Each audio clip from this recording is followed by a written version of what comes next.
ISP and attribute both are same or no? Actually, your attribute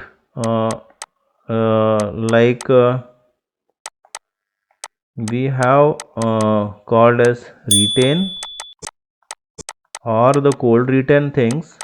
These are something related to the PLC power. Okay, either PLC power restart or the PLC download.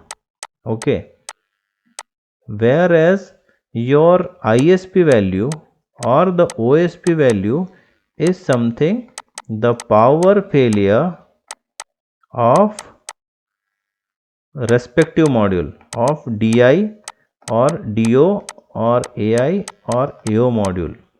Okay, so it is only a power failure of that individual module. It doesn't say even in that condition your PLC may have power, but your field RIO got power failure. What should happen to that input value? Like you have a proximity which is coming high, but there is a power failure, so your module is not able to detect any voltage therein. What should happen to that proximity value? Whether it should be set to 0 or it should keep the last value till the power resumes, or you detect the communication fault with that RIO. Okay, so the ISP and the OSP is something related to the hardware power of the RIO, whereas this attribute is depending on whether if you are downloading a PLC program or your power of the PLC is gone faulty or restarted.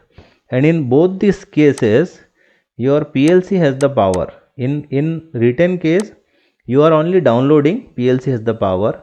Cold retain will only be useful when the power goes, and then after power resumes you download for the first time, it retains the value which was before the power failure.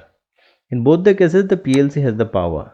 Here we are talking about something the power failure case of the respective IO module or the RIO.